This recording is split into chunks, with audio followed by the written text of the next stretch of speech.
อ่าห้องนอนผู้สาวทุกคนมันสำนีได้นอนแบบง่ายๆเลยเนาะทางไอซีบอกวิธีกินยานี่เด้ออันนี้ยาดีไอยาดีวัดแล้วก็เอามอกไปฟอร์มเสาแรงอันนี้มันนึ่งอันนี้มันนึ่งอันนี้มันนึ่งหลังจากกินข้าวแล้วจื้อบ่ไปบอกนะหืมเม็ดหนึ่งสามอย่างนี่จื้อบ่บ่เบิ้งนี่เห็นบ่จึงระวังเลยจุกินหลายเนี่ยอันตรายเนาะไงกิน2 เม็ดบ่ได้เด้รอกินเม็ดหนึ่งมันเนาะเจอเนาะสี่อย่างเนาะขอบใจหลายๆเด้อที่ไอซื้อให้น้องยาโอ้โหมาสักไงแม่แหละจุกินยานี่แหละดีเลยสะเหรอสะสะได้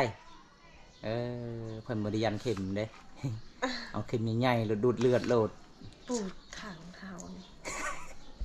บัดเข้มบริยานย่าหยาดข่อยก็บริยานยาสำนีเคยกินสุ่มฮอต10 เม็ดก็มีเอาเลย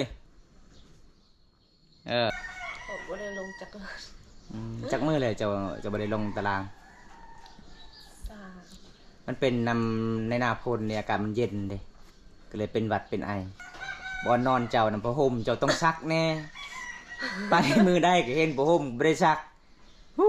กูกับบริกูปะอยู่หันนั่นแหละเป็นหวัดเป็นไอ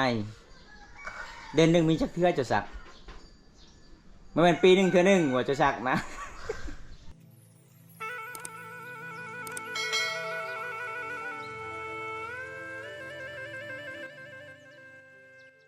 เอาถ้าสบายดีทุกคนสบายดีบรรยากาศยามตอนเช้าทุกคนนะวันนี้บอมตากะสีไปหาป่าหายุงหากินแต่บังเอิญสาวโทรเมื่อวานนี้บ่สบายทุกคนก็เลยวันนี้บอมตากะซื้อให้น้องยาทุกคนเลยเมื่อวานนี้บอมตาเริ่มซื้อยาให้น้อง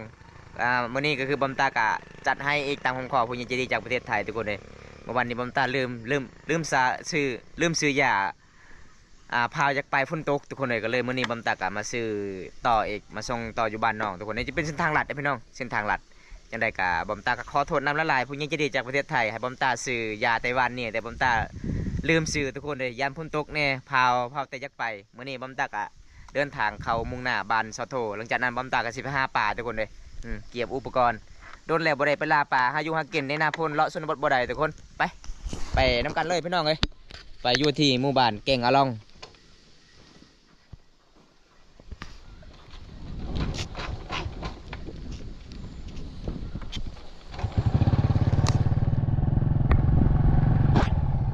เมื่อนี้กะ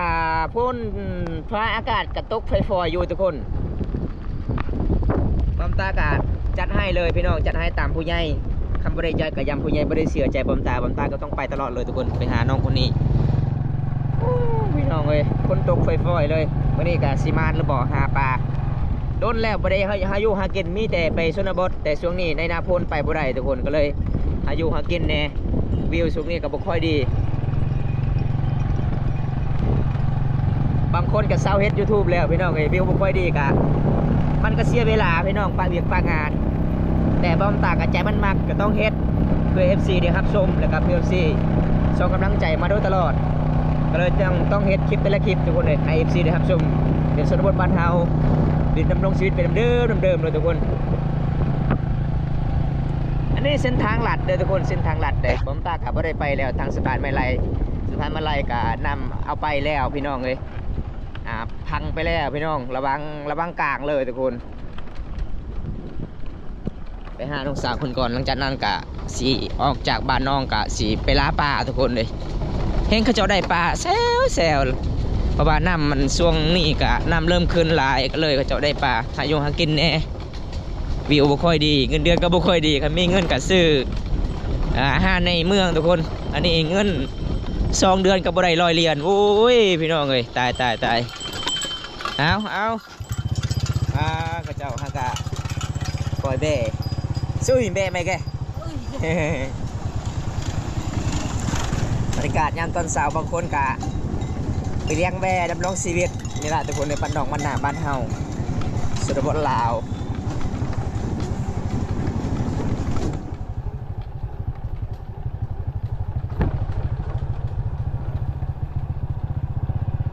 น้องสาวโทรบ่สบาย3 วันแล้วทุกคนเลยบ่มีเงินจักซื้อยา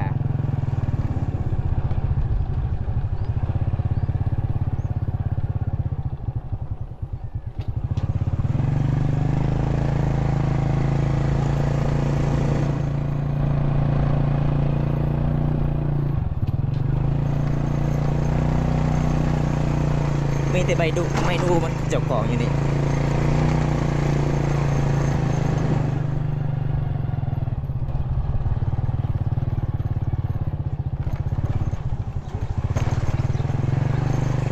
ในหน้าฝนในเขตชนบทกับสีเงียบหลายเลยทุกคนมันก็คือยามเดือน4 เดือน 5โอ้เต็มสบายอันนี้บางคนก็หนาวบางคนก็หาปลาหาอยู่หากินดำรงชีวิตตามบ้านนอกบ้านนาหอมตากามาฮอดเฮือนน้องสาวเพิ่น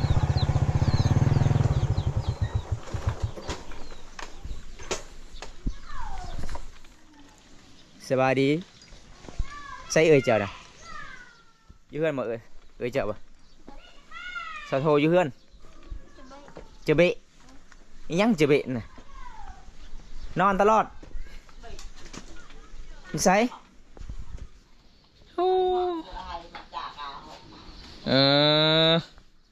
เอาขอโทษทุกคนเสร็จกล่องก่อน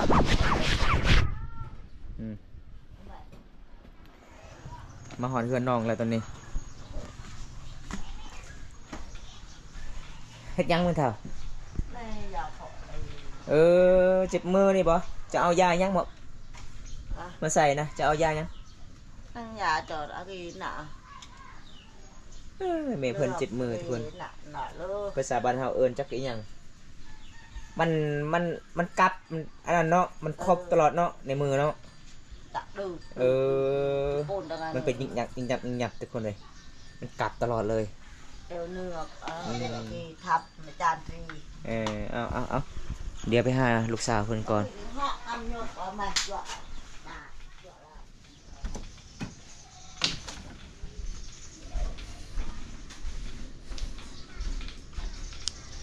มาโทเปลี่ยนห้องนอนอีกได้ยังขึ้นมานอนอยู่นี่สาวโทกินแล้วบ่ยานะบ่มียากินยังเจ้าคือมานอนอยู่นี่ห้องนอนไผนี่นะน้องเจ้าเอาคือมานอนอยู่นี่ปกติจะนอนอยู่พุ่น hai cái xe sau như vậy หากเช้าๆนี้เอายามื้อนี้ทางไอซีบอกวิธีกินยานี่เด้อกินหมดเลยอันนี้นะ อันนี้ยาดีไอยาดีวัดแล้วก็มอกไปคอมเสาแรงอันนี้มันนึ่งอันนี้มันนึ่งอันนี้มันนึ่งหลังจากกินข้าวแล้วจื้อบ่ไปบอกนะ nè chà เม็ดหนึ่ง3 อย่างนี่ cái này là แล้วก็ซาร่าไปพร้อมจะผสมเข้ากันเลยยาที่คอยให้วันนี้นะอันนี้เม็ดหนึ่งอันนี้ยาดีวัดอันนี้ยาดีไออันนี้ยาดีเจ็บคอผสมเข้ากันโพลิเมดแล้วก็กับยาวันนี้ชื่อบ่เบิ้งนี่เห็นบ่ trứng ระวังเลยจุกินหลายเนี่ยอันตรายน้องเอ้ยกิน2 เม็ดบ่ได้เด้ vào cái mình เม็ดหนึ่งมันเนาะเจอเนาะสี่อย่างเนาะกับเมื่อวานนี้อันนี้คือน้องสาวเพิ่นบ่สบายทุกคนโอ้สั่งวันนี้นุ่งเลยเนาะ เปลี่ยนสไตล์เลยเด้ เดินทางมันก็สิลำบากไปบ่ได้แล้วสะพานทางนั้นหักมาเลยเด่นเชือนหมดเลยนี่พอจะเอาไปใช้คือบ่ได้เห็นอยู่เพิ่น bố hộ không cần ขอยละคิดว่าบ่เห็นเจ้าอยู่เฮือนมาจักว่าเจ้าไปนอนอยู่นี่หนาวบ่เอ้าหนาวคือนุ่งเสื้อแบบนี้ นอนห้องนอนผู้สาวทุกคนมอนซำนี้เด้นอนแบบง่ายๆเลยเนาะ มุงกับบ่มีบ่เอาขอขอบใจอีกทีหนึงผู้ใหญ่ใจดีซื้อยาแล้วตอนนี้ ขอบใจแน่ ขอบใจเด้อ ที่ไอ้ พอดีๆยังเจ้ามักยิ้มตลอดเลย ขอบใจหลายๆเด้อที่ไอ้ซื้อให้น้องยา มียังแน่เอา เออ มันเป็นสำนีบ่ออกว่าจิบคอ นางบ่ออกจิบคอ จะกินอะไรบ่เขานะ กินเดี๋ยว กิน บ่ได้ กินแล้วเจะก็กินยาเลยเอากินเลยเอากินเลย เดี๋ยวคอยสิบอกให้เจ้าหูเจ้าหน่อยเจ้าบุจื้อได้สาราจะกินเลย กินหมดช่องแล้วช้ำ โอ้ชามแล้วจะกินนะระวังได้สะโทกินลายได้บ่ได้ได้สะโทเอาแบบนี้ก็คือบำตากับสิบอกสูตรน้องเมื่อเช้านี่จะกินบ่เมื่อเช้านี่นะ บ่ได้กิน เอากินเทเลเม็ด เมื่อคืน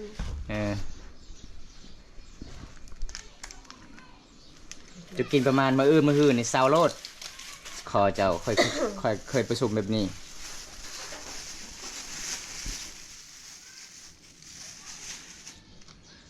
โอ้โหมาสักไง แม่แหละจะกินยานี่แหละดีเลยผสมจะหน่อยมันก็ดีไป ทานนะฮะ เหม็นนึง สิปน้องบ่ได้กิ บ่ได้แล้วสิไปยากเลย แกะยาก็บ่เป็นอีก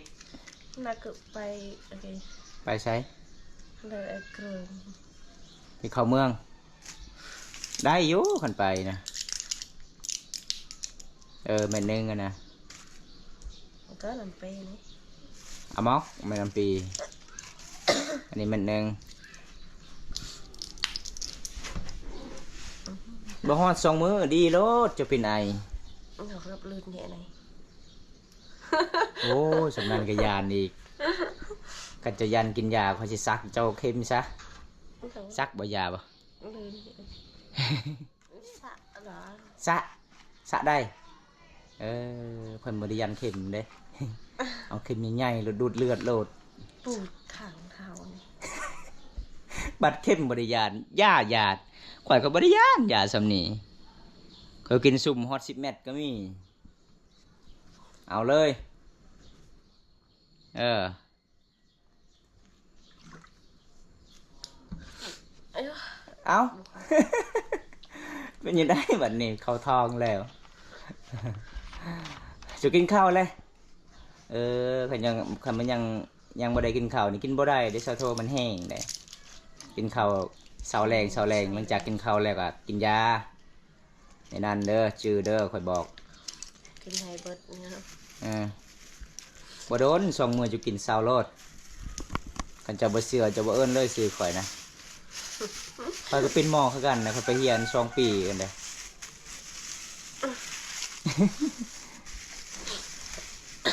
อีแม่เจ้าก็บ่สบายเจ้าก็บ่สบายเนาะข่อยมาเยี่ยมมายามเพื่อนเจ้านี่พ่อเจ้าวัดอิหยังก็บ่เป็นโตลาวนะลาวออกแดดได้ลาวออกแดดตลอดเลย แต่เรื่องคันนี่เพิ่นยอมคือกันออกแดดตลอดคันอีกในตัวลาวเป็นเม็ดน้อย ปัดใบร้อย ๆแล้วสิไปหากินแต่บังเอิญจื่อยาเจ้าเคยลืมซื้อวันนี้ก็เลยแวะไปให้เจ้าก่อนจักสิมานหรือบ่แล้วเจ้าถามแล้วแบบไปสิเบ็ดบ่แล้วเลยคันผู้สาวถาม แผ่นมาน คำพูดสาวถามหรือว่ามานแล้วข่อยโมนี่มานบ่เอากันมานกับมานซะ เละลงใช้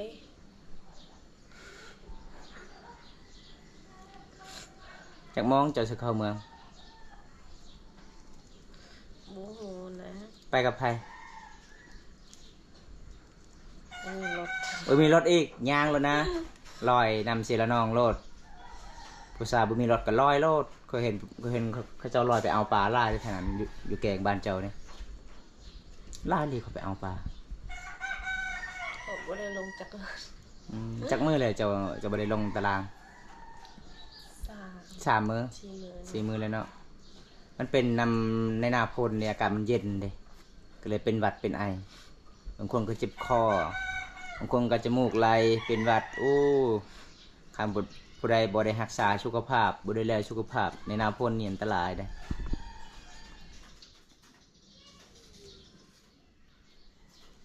ด้1มาเจอเด้อข่อยสิบอกเจ้าบ่นอนเจ้านำผ้าห่มเจ้าต้องซักแน่ ไปมือได้ก็เห็นบ่ห่มบ่ได้ซักฮู้กู กัน กูก็บ่ได้กูปะอยู่หั่นนั่นแหละเป็นหวัดเป็นไอเดือนหนึงมีจักเทื่อจะซักบ่แม่นปีหนึงเทื่อหนึงว่าจะซักนะ สักคือกัน ซักกันจะซักคือกันนี่จะตากมันยังบ่แห้งนี่เช้าโตหามือฝนตกนี่ เอาตอนนี้ก็บ่ได้ซัก บ่ได้ซักบ่ อังคอยมีจักกวดนี่คอยเบิ่งโอ้ยแบคทีเรียนี่ไล่เลย เวลานอนเนี่ยบ่ได้กู้เลย แบบนอนแบบง่ายๆเอานอนซาโทเด้อทุกคนเลย กูคือกันแต่ว่าน้องหัน น้องเจ้าป่ะเวลาเขาเจ้าอยากนอนก็เจ้าดึงแล้วเนาะเอามื้อนี้ก็คือบำตากะ จัดให้ตามผู้ใหญ่ใจดีประเทศไทยซื้อให้น้องยาบำตาก็ซื้อแล้วทุกคนเลยเป็นห่วงเป็นใหญ่น้องสาวเพิ่นบ่สบาย ไปใส่บ่ได้เฮ็ดหยังก็บ่ได้อีแม่เพิ่นก็เจ็บมือเอ็ดเพิ่นว่าโอ้ยมือจักแม่นหยังครบยิยึกยิยับเฮ็ดหยังบ่ได้เลยจับหยังบ่ได้ทุกคนหลังจากที่ดีกระโตบ่สบายตอนนั้นอีแม่เจ้าบ่สบายตอนนั้นก็แปลกเนาะมีแต่อยากฟอนบงอยากให้ โอ้โห อันลอยวัน แปลกหลายเลยทุกคนเลย ก็เอาไว้แล้วก็ป้า อีหยังจะบอกแม่ เจาะไม่ได้เลย โอ้ขอบใจคนกินแล้วข้าวนะโอ้ไอแม่เพิ่นว่ายอพาข้าวให้บำตากินได้แม่เพิ่นก็จะดีทุกคนบำตากินข้าวมาเรียบร้อยก็เดินทางเอาจะได้บำตากะสิปิดคลิปไปสำนี้ก่อนเด้อทุกคนเลยพอได้รับชมคลิปนี้แล้วก็อยากขอให้อยู่ดีมีแห้งขอให้ร่ำให้รวยขอให้สุขภาพแข็งแรงในนาพลเดินทางเส้นทางใดก็ขอให้ปลอดภัยเด้อพี่น้องเอ้ยในนาพลขอให้มาระมัดระวัง FC ในประเทศและต่างประเทศ บอมตาคือกันทุกคนเลยเดินตลอดให้บอมตาเดินตลอดเลยเรื่อยๆในนาพลทุกคนแต่บอมตากะแบบเฮาเคยตากแดดตากฝนกะธรรมดาอยู่ทุกคน แบบคันแบบเฮาก็เคยตากแดดตากฝนเนี่ยคันอยู่แอร์นี่เป็นไข่เนาะคือค่อยเข้าห้องแอร์อยู่ธนาคารตอนนั้นป้าเป็นไข่เลยสะโถยออก พอดีออกตัวแอร์ก็โอ้อืดๆอัดๆเลยบ่สบายพินหัวแน่มันเฮ็ดนะแบบเฮาก็บ่เคยเข้าแอร์บ่มีแอร์ทุกคน ยังสุดหนึ่งบ่ได้ไปเอาคืนเขา นั่นสิเข้าเมืองอีก เจ้าเฮ็ดหยังเจ้าสั่งเครื่องหลากหลายแท้สะโทแต่แม่นผู้ใดแน่นุ่งให้เจ้านะก็เห็นมีแต่เจ้าผู้เดียวนุ่งคือจะสั่งหลายแท้ บ่ได้หลาย เอ้าบ่ได้หลาย ก็เห็นเจ้านี่ซื้อนุ่งมือหนึง2มื้อละปะบ่ได้ซัก แล้วมันเก่าบัดนี้ สั่งใหม่อีก สักคือกัน ซักคือกันบ่แบบหาบ่มีจักมันก็บ่ออกเนาะสิ่งที่เปิดเนาะ เชื่อมันบ่หลาย เสื้อบ่ได้เสื้อเจ้า เห็นใหม่ๆแล้วอยากได้ไหม คือบ่ได้ไปเลือกอยู่ห้างเลยอยู่ห้างมันงามกว่าสั่งในออนไลน์มันบ่ถูกปกมันบ่ตรงปกอันนี้เจ้าสั่งออนไลน์ส่งนี่ก็ตามคือเบิ่งนะส่งเวียดนามอันนี้เบิ่งมันสิขาดเลยบ่นะ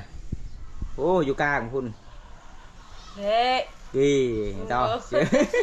เตยตามตัวบังกิดเงินตี เงี้ยยังบ่เอาวันนี้ก็บอมตาก็สิได้อำลาพาจากน้องโทแล้วก็ FC ทุกคนบอมตาก็สิเดินทางต่อเด้อทุกคนเลยไปเอาปลาคือกัน เสบ็ด ไปตึกเบ็ดไปใส่เบ็ดกาสีมานหรือบ่เลยทุกคน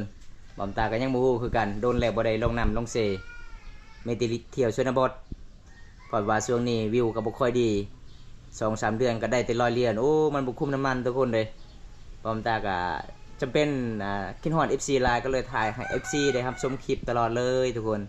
คันบ่ได้ถ่ายก็คือลืม FC เลยทุกคนบอมตาก็คิดฮอด FC ทุกคนแล้วก็มี FC ทุกคนก็ให้กำลังใจบอมตามาโดยตลอดก็เลยบอมตาก็ขอเฮ็ดค่อยไปล่ะพี่น้องก็มีผู้ใหญ่ใจดีก็สวยบอมตาเล็กๆน้อยๆใส่กันน้ำมันรถบอมตาก็ดีใจนำหลายๆทุกคนเพราะว่าช่วงนี้วิวก็บ่ค่อยดีเลยทุกคนเลย 2-3 เดือนก็ได้แต่100เหรียญมันสิคุ้มบ่พี่น้องเกลือเป็นนัวน้ำมันรถอยู่หั่นโอ้บ่ได้เลยพี่น้องเอ้ยเอาสาธุสิได้อายขอกลับกันเด้อขอให้ไวๆได้น้องเด้อถ้าบ่ดีก็คือโทรบอกอีกอายดีอายก็เอายาพื้นเมืองอีกตัดกุกมังมีให้เจ้ากิน หยอกน้องก่อนทุกคนบ๊ายบายสาธุบ๊ายบายไปก่อน